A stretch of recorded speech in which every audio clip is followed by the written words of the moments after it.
Nós agradecemos a música que foi cantada, agradecemos a presença dos jovens que vieram, instrumentistas, né?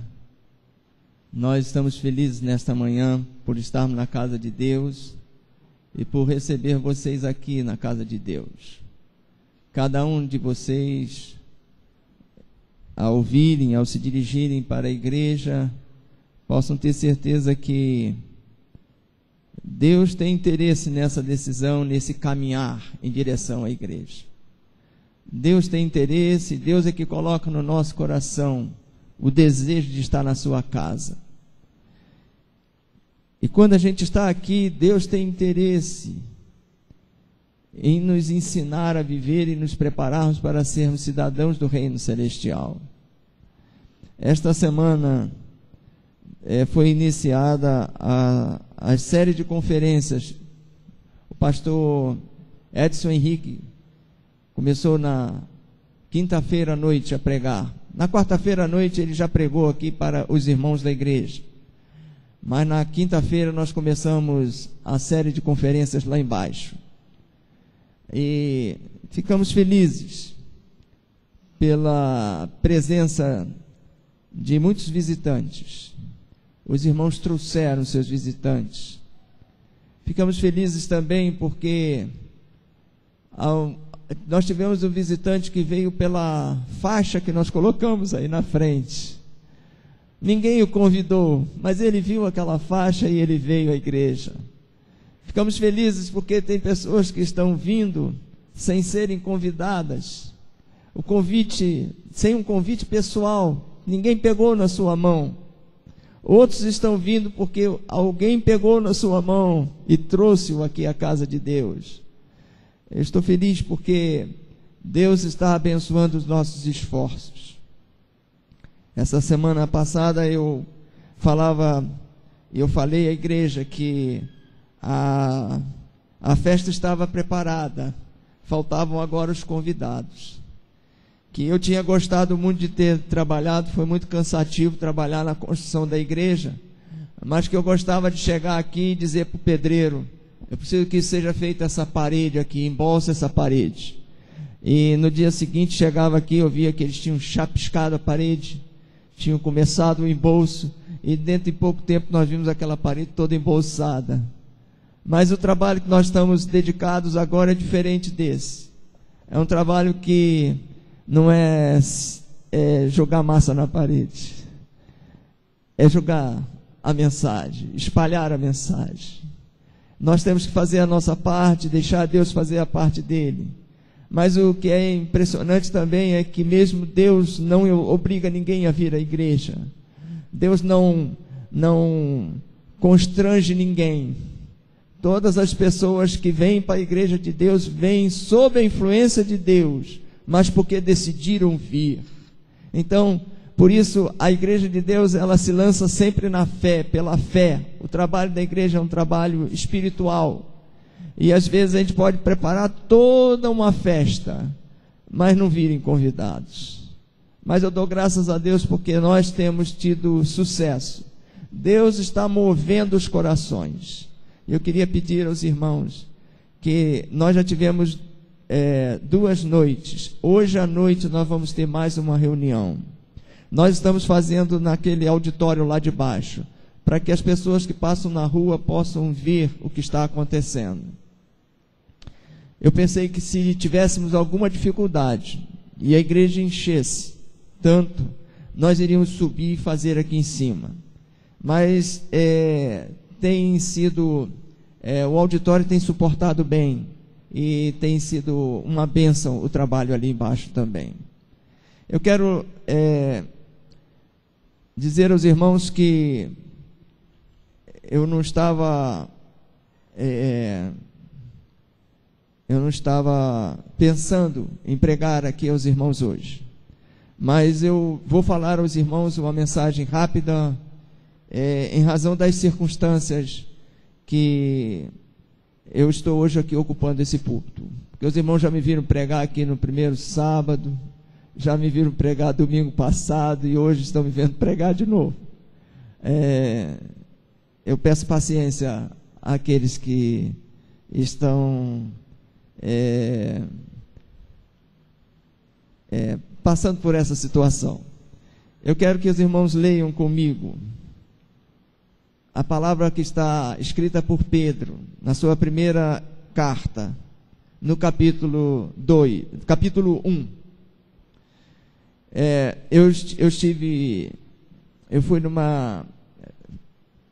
Fiz um passeio com a Márcia, mês passado, e nesse passeio nós fomos ao Rio Grande do Sul, a cidade de Gramado. E finalmente nós encontramos a igreja lá, e o culto lá, ele era como nos nossos colégios, sexta, sábado e domingo. Não tinha culto no meio da semana. E nós fomos lá na sexta-feira à noite, quem pregou foi uma irmã. Ela não é uma pregadora, mas era uma pessoa de uma experiência espiritual, de uma capacidade assim de transmitir o amor, e eu fiquei maravilhado, porque ela, apesar de não ser uma pregadora, não é isso, uma pessoa que estivesse acostumada a pregar, ela fez a leitura que eu vou fazer para os irmãos nesta manhã. Porque quando terminou aquele culto, eu disse assim: eu vou guardar essa mensagem comigo, porque essa palavra aqui é uma palavra muito importante para ler a igreja. Eu acho que foi a providência de Deus, então, que nós estivéssemos nessa situação, e nós vamos ler a palavra de Pedro aos irmãos. 1 Pedro, capítulo 1, verso 13. Por isso, cingindo o vosso entendimento, sede sóbrios, e esperai inteiramente na graça que vos está sendo trazida na revelação de Jesus Cristo. Cingindo o vosso entendimento. Esta semana o Rafael lá em casa, ele me entrou no YouTube e mostrou um programa do Jô Soares, em que ele entrevistava um dos nossos professores do NASP, um doutor Rodrigo Silva. E nessa entrevista,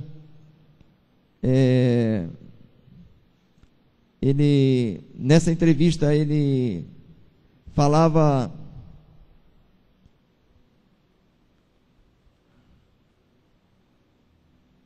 com o Jô Soares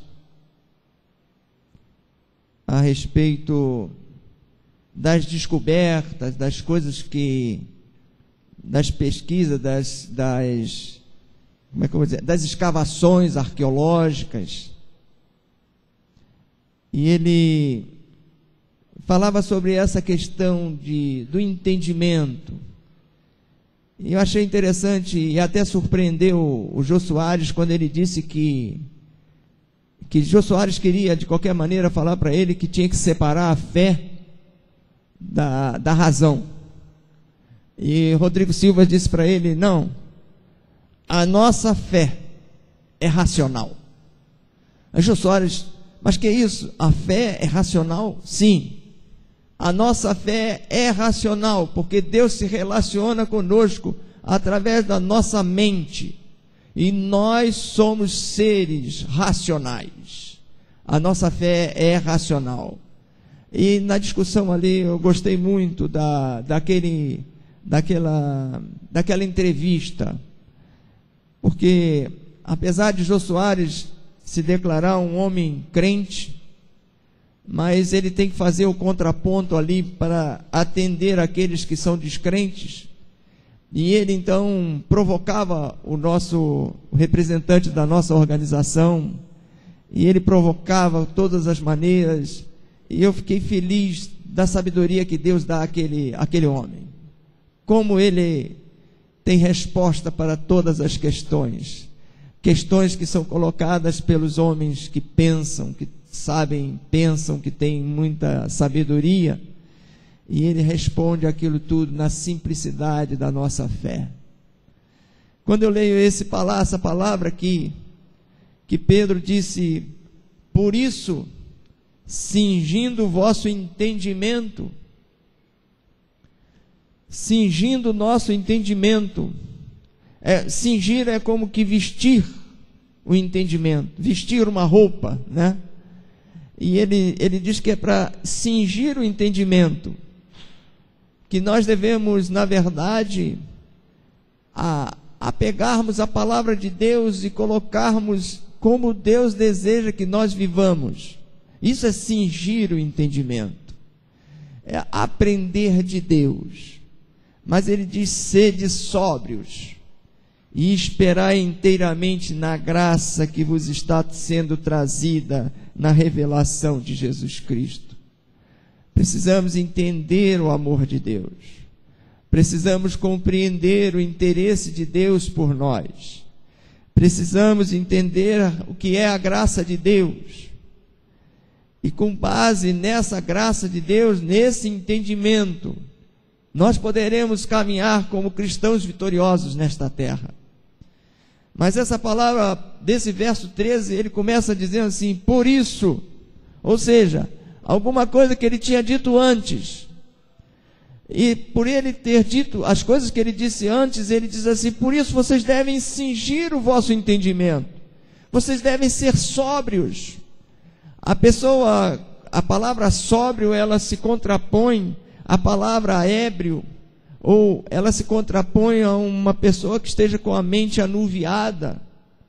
Sóbrio é aquela pessoa que está no completo controle, ou no gozo das suas faculdades mentais. Ele sabe o que está fazendo, está consciente. Ele nos chama a vivermos de forma sóbria a nossa religião. Não devemos permitir que nada nos atrapalhe na nossa relação com Deus. Mas o que ele quer dizer com por isso? O verso 13, ele começa assim, por isso. Nos versos anteriores, ele fala da salvação que nós encontramos no Senhor Jesus Cristo. Nos versos anteriores, ele fala de todo o empenho que foi feito pelo céu, os profetas que pregaram. Quantos profetas de Deus foram mortos? Quantos profetas de Deus foram maltratados? E ele fala sobre o amor de Deus pelo homem. E ele mostra finalmente o amor de Deus por intermédio de seu Filho Jesus Cristo. Por isso, por todo o empenho de Deus, por todo o interesse de Deus, por isso, leia essas palavras. Obrigado. Leia essas palavras. Não despreze a palavra de Deus. Não despreze o Evangelho. Não despreze as palavras dos profetas na tua vida. Não permita que nada venha a atrapalhar a tua comunhão com Deus. Não permita. Não permita que nada atrapalhe a operação da graça de Deus na tua vida. E o verso 14 ele diz, como filhos da obediência, não vos amoldeis às paixões que tinhas anteriormente na vossa ignorância. Quando não se conhecia o Evangelho, quando não se conhecia Jesus, quando não se sabia do interesse de Deus, do amor de Deus,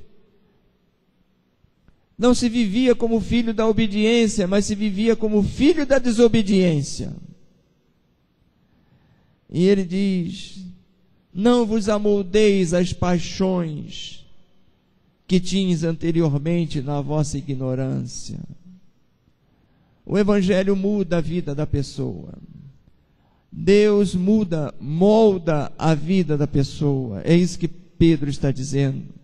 O verso 15. Pelo contrário, segundo é santo aquele que vos chamou, tornai-vos santos também vós mesmos em todo o vosso procedimento. Porque está escrito, sede santos, porque eu sou Santo.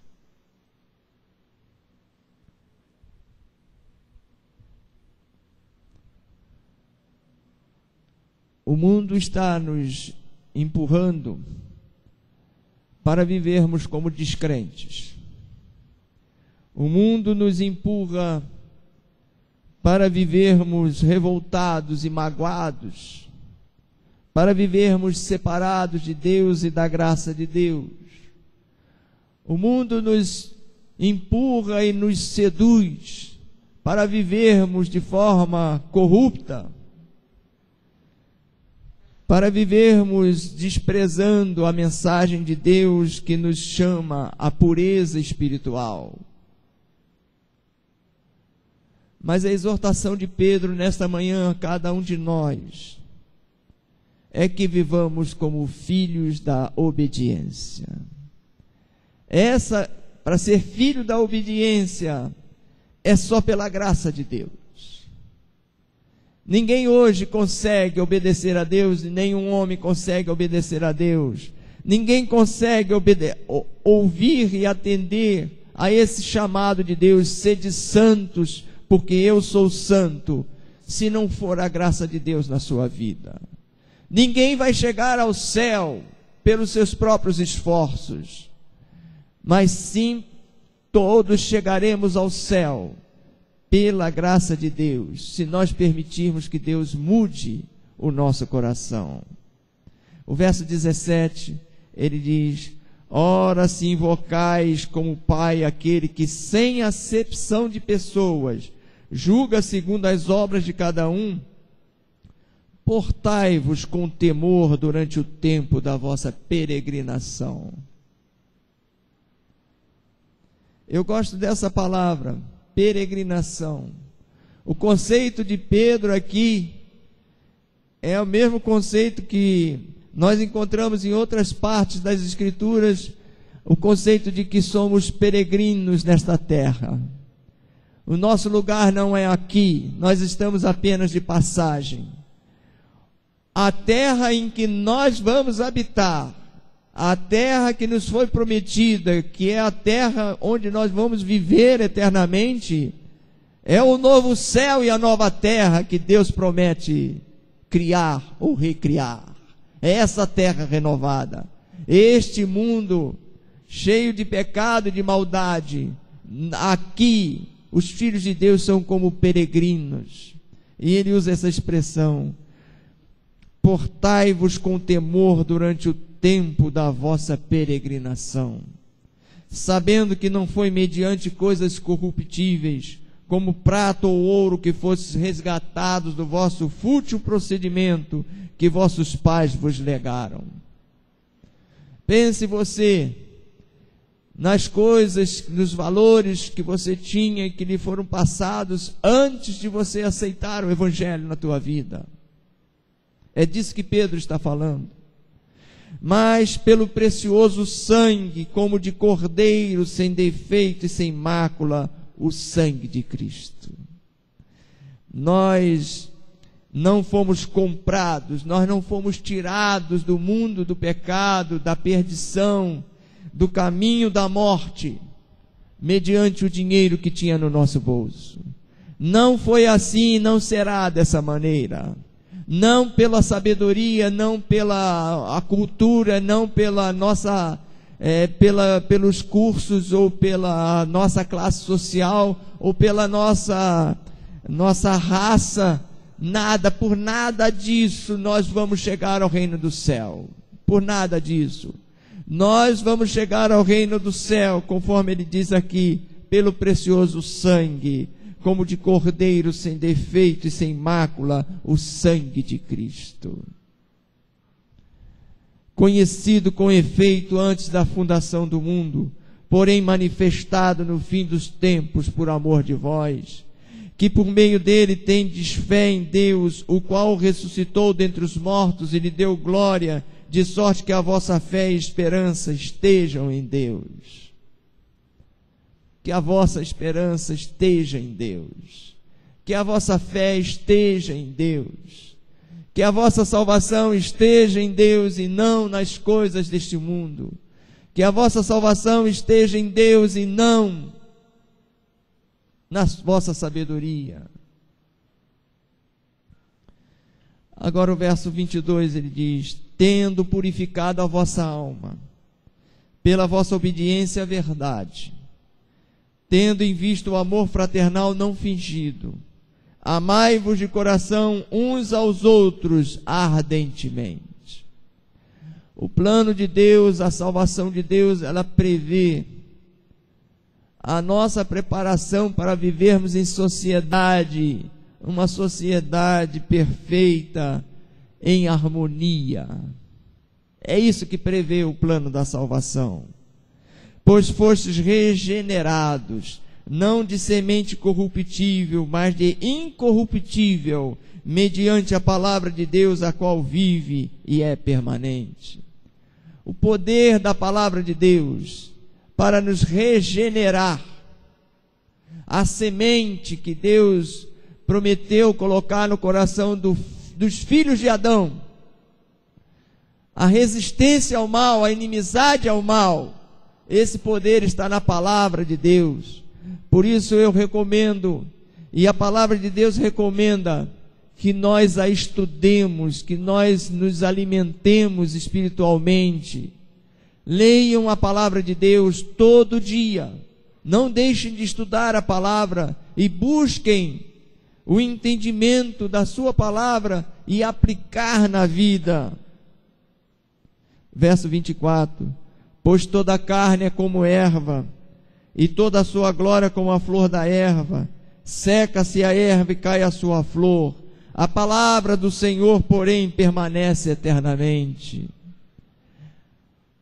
A palavra do Senhor permanece. As coisas podem passar. Nossos pais já desceram, de alguns já desceram à sepultura. Mas o exemplo da palavra de Deus, da obediência à palavra de Deus, fica conosco. Eu guardo comigo a lembrança dos ensinos de minha mãe. Eu sei que minha mãe, ela morreu com mal de Alzheimer. E em todo o tempo da vida dela, depois que ela se converteu, ela foi obediente a Deus, foi paciente. Uma característica da minha mãe é que antes dela se converter, eram 2 palavras e um palavrão. Era assim. 2 palavras, um palavrão. Meu pai era o inverso, nunca falava um palavrão. Eu me lembro da única vez que meu pai falou um palavrão. Única vez. A minha mãe não, era toda hora. No dia que ela se converteu, não se ouviu mais um palavrão. Ela e meu pai se batizaram primeiro, depois os filhos, todos nós nos batizamos também. A palavra do Senhor, a mensagem de Deus, a bênção do mandamento de Deus, que Deus visitaria a maldade dos pais nos filhos até a 3ª e 4ª geração, e usaria de misericórdia até milhares de geração daqueles que o amam e guardam os seus mandamentos.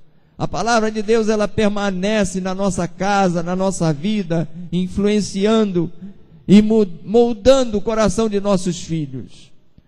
O Rafael também trouxe uma notícia boa, e nós gastamos algum tempo assistindo o testemunho de um músico, compositor. Oportunamente nós vamos colocar aqui para a igreja assistir.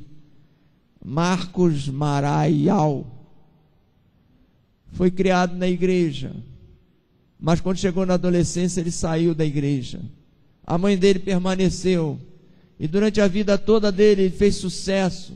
Essas músicas que estão bombando aí, muitas delas foi ele que fez. Ele cantava também, era uma maravilha. A família dele, a esposa dele fiel, e os filhos sofrendo com a vida que ele levava, até que a esposa dele começou a assistir na televisão a programação da Novo Tempo. Ela assistia até de madrugada, e depois do show, um dia ele chegou e ele viu ela assistindo, e ela falou com ele: eu acho que esse programa é dos adventistas. E ele olhou o programa No dia seguinte, ele resolveu assistir o programa junto com ela. E ele disse assim, esse programa é da Igreja Adventista. E ficou assistindo os programas. Diz que a primeira vez quem pregou o programa primeiro foi o pastor Fernando Iglesias, não está escrito. E a segunda vez foi o pastor Luiz Gonçalves. E ele disse que aí despertou tudo que estava no seu coração. E Deus resgatou esse jovem que tinha saído da igreja.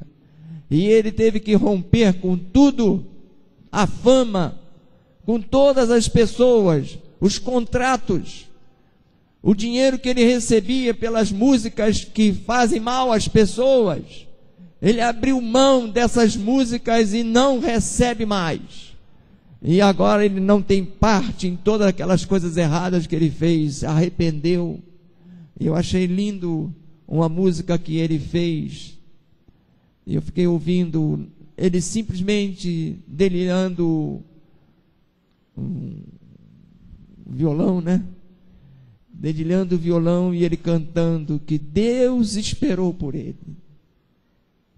Eu vejo dessa maneira que a palavra do Senhor, ela permanece eternamente. Ela está pronta a nos resgatar. Deus nos espera. E quando nós nos dispomos a servir a Deus, nós influenciamos os nossos filhos e damos condição de que nossos filhos também sejam abençoados pela mensagem, pelo Evangelho. E Pedro termina dizendo: ora, esta é a palavra que vos foi evangelizada. Eu convido a todos nesta manhã a dar valor a esta mensagem, a dar valor a essa palavra. Guarde no seu coração. Viva. Sede santos, porque eu sou santo. Abençoe a sua família. Abençoe os seus filhos. Abençoe os seus pais. Com o exemplo de uma vida santa na presença de Deus. Abençoe as pessoas do seu relacionamento, os seus amigos. Não por palavras, mas pela obediência. Cingi o vosso entendimento com essa palavra, com essa mensagem. E com base nessa mensagem, permitir que Deus mude o seu coração. Que Deus abençoe a todos nós. Amém.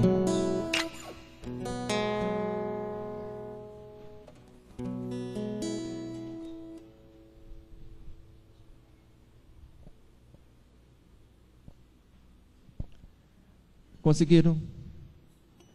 Seria interessante nós vermos esse testemunho, então. Meu nome é Marcos.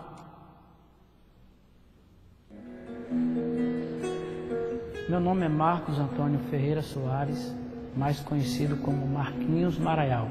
Sou músico, sou compositor, sou produtor musical, instrumentista e sou prefeito de uma cidade de Maraial, Pernambuco. Marcos, ele estudou na escola adventista, cresceu na igreja e quando estava jovem, saiu para o mundo artístico.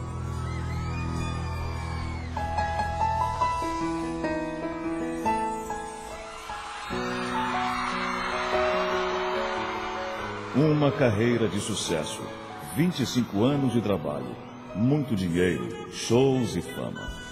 Marquinhos Maraial já produziu mais de 200 CDs e DVDs. Gravou 4 discos entre a banda de forró que tinha e a dupla que fazia parte. Compôs mais de 800 músicas para muitos artistas. Bom, fiz muitas músicas conhecidas, tocadas por todo o Brasil. Músicas de banda Calypso, muitas músicas, como concorri a 2 Grammy com a banda Calypso, a música Xunô Xunô, a música Isso é Calypso. Participei de uma gravação do DVD da banda Calypso com a música Doce Mel, que foi gravada em Goiânia. E fiz músicas também para Jorge Mateus, para Leonardo, a Maria Cecília e Rodolfo. Atualmente estou com uma música que é sucesso em todo o Brasil hoje, música gravada por Luan Santana e Ivete Sangalo, foi gravada no Rio de Janeiro, DVD. Música para aviões de forró, enfim, muitos artistas de peso nacional, eu fiz essas canções. E para muitos desses artistas, Marquinhos Maraial era mais do que um dedicado compositor. Marquinhos faz parte do começo da banda Calypso, ele que sempre nos deu, acho que uma das maiores felicidades da nossa carreira é as músicas que ele faz pra gente, o esforço que ele faz para fazer o melhor para o nosso trabalho. Eu acho que não é só para o nosso trabalho, mas para quem ele vai fazer as suas músicas. Quando nós conhecemos o Marquinhos Maraial foi em 2000, quando nós chegamos para morar em Recife, e de lá para cá começou uma amizade, que essa amizade já tem 11 anos de uma parceria muito boa. O Marquinhos Maraial para mim é como se fosse um irmão, um pai. O começo da minha carreira foi muito difícil, eu era percussionista apenas e o Marquinhos foi a pessoa que acreditou no meu talento. Então eu tenho 11 anos de parceria com o Marquinhos Maraial, fizemos grandes sucessos juntos, talvez mais de 300 canções em parceria com o Marquinhos, e eu só tenho a agradecer a essa pessoa maravilhosa que apareceu na minha vida. Olha só, o Maraial, não somente em minha carreira, como na carreira de vários outros companheiros nossos, compositores, cantores, ele foi na verdade uma chave, né, de passagem, né, para a gente poder mostrar o nosso talento, para a gente poder mostrar um pouquinho daquilo que a gente tinha guardado e às vezes a gente não encontra o caminho, né? Então esse caminho foi nos mostrado, foi nos dado essa passagem através do Maraial. O Maraial ele conseguiu abrir as portas do meu lado profissional, como também de outras pessoas, e isso é bacana pra caramba. Um excelente músico, excelente compositor, cantor, nem se fala, para mim é um dos melhores que existe aqui no nosso país, né? Então quem conhece o trabalho do Maraial sabe muito bem o que eu estou falando. Enquanto Marquinhos era cercado por multidões de mais de 50 mil pessoas, o coração do artista simples e sincero do interior de Pernambuco era invadido pela solidão e pela dúvida. Eu vivia num mundo mágico. Esse mundo mágico ele durava 2 horas, que era o tempo do show. Então, aquelas 2 horas era uma magia, era a festa toda, aquela empolgação, aquela euforia. Mas quando terminava o show, voltava pro hotel e botava a cabeça no travesseiro para dormir, só lembrava dos meus filhos, da minha esposa. Uma história toda, né? Estava ficando para trás e não tinha como voltar. Bom, antes do show, eu ficava observando que as pessoas elas vinham todas bonitas, todas perfumadas, todas muito bem vestidas, todas sorrindo, todas sóbrias. Mas quando termina o show, você vê um desastre total nas pessoas, né? Você vê as pessoas embriagadas, muitas drogadas, muitas as seminuas. Termina o show, muitas estão seminuas, muitas estão chorando, tristes.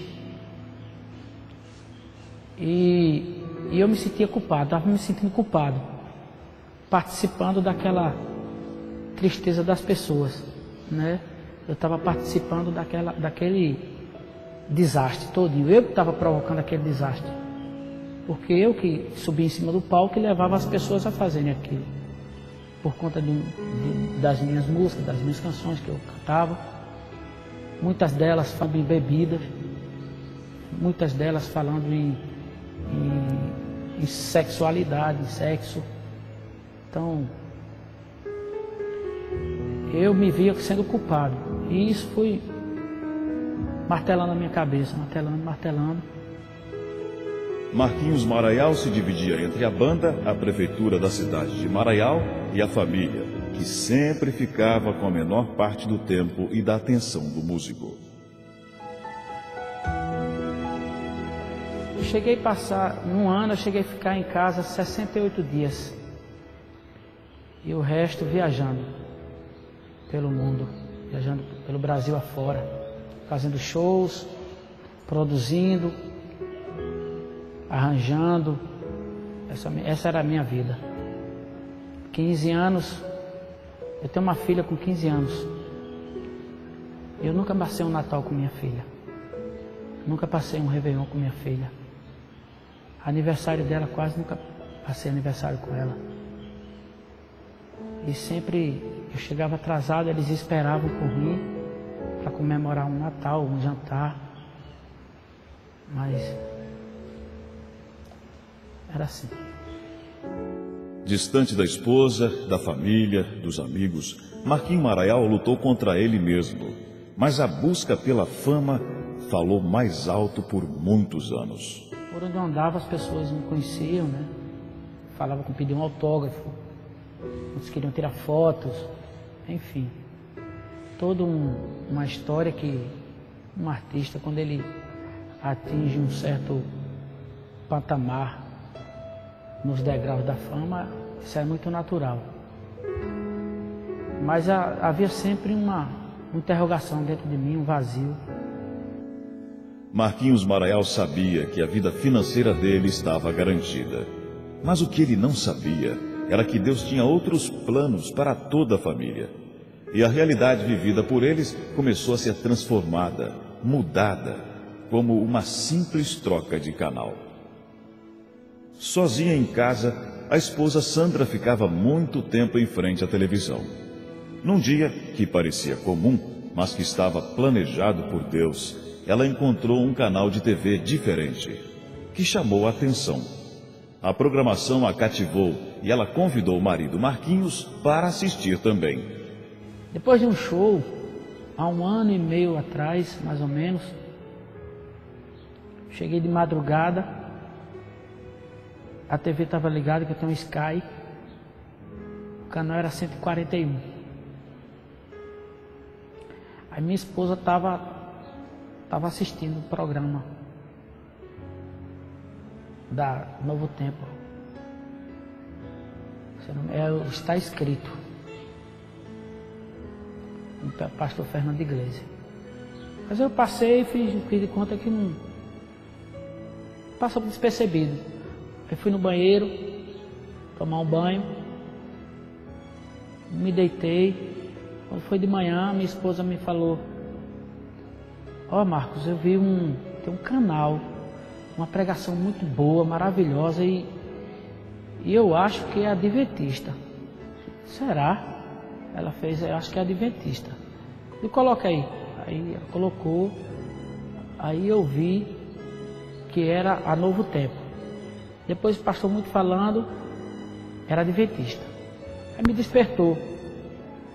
Foi na noite seguinte, minha esposa novamente assistindo o programa. Aí eu deixei ela dormir. Quando ela dormiu, eu assisti o programa com o pastor Luiz Gonçalves. E aí me prendeu. O que chamou mais atenção e o que ele gostou era a maneira que era abordado os assuntos no culto, a mansidão que era pregado o Evangelho. Então isso foi o que nos prendeu. Foi através dessa mulher, dedicada e companheira, que Deus começou a agir.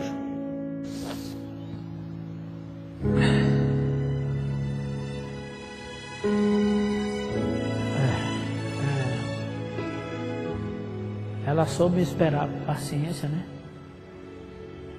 Diante de tudo, informações que chegavam ao ouvido dela a meu respeito. E ela, muitas vezes, acordei de madrugada com ela chorando, mas não me falava nada. Isso machucou demais a minha esposa, os meus filhos, machuquei muito. Minha mulher fez a diferença. Minha mulher, ela foi muito sábia. Ela foi espetacular. Eu falo que ela foi espetacular. Na minha vida ela foi espetacular. Um novo tempo inicia na vida da família Soares. Ele hoje passa mais tempo com a gente, tá mais carinhoso. Ele já era, tá mais carinhoso. E o filho, que foi motivo de oração por várias décadas, traz o sorriso de volta ao coração da mãe. Eu só fiz orar, esperar no Senhor, que um dia ele voltaria. Se eu possa conduzi-la na tua luz, guiada pelo Espírito Santo. Que o Senhor também possa cuidar desse município. A Novo Tempo fez uma grande diferença na minha vida. Porque depois que eu comecei a assistir as programações, os cultos, eu sempre tive o costume de dormir com a televisão ligada. Às vezes assistia muito filme de ação. E aí mudei o hábito. Aí era no Novo Tempo. Então, às vezes, à madrugada, eu estava assistindo Novo Tempo. E fez a diferença na minha vida. Eu voltei para minha casa. Voltei para minha esposa.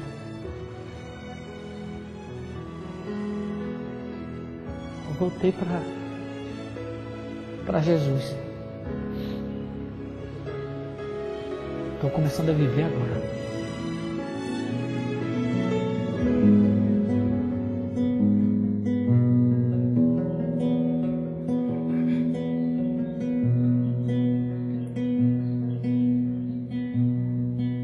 Passando por desertos e mares turbulentos, tribulações passei.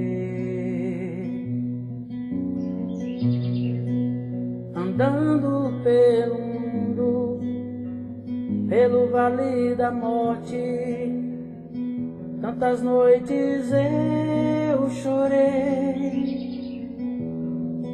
Todo o tempo ele estava ali, muitas vezes sua voz ouvi, mas eu não queria abrir meu coração. Ao se aproximar da mensagem de Jesus e do amor de Deus, Marquinhos Maraial não chegou sozinho.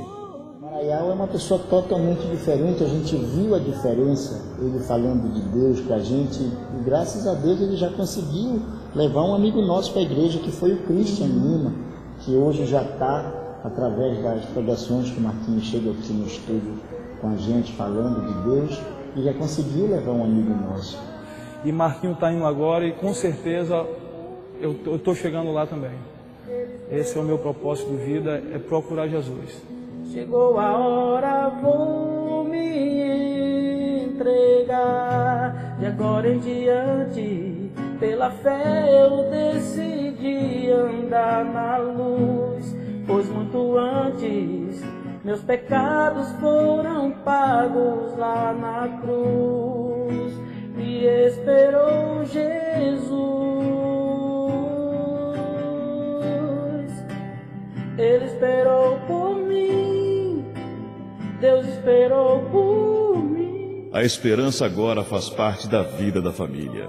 E quem só via o pai de vez em quando, aos finais de semana ou pelos DVDs, sabe que tudo mudou porque Agora ele está no caminho certo.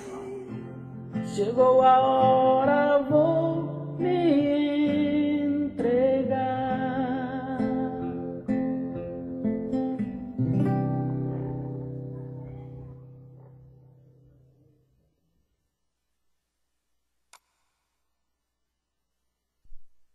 Foi uma bênção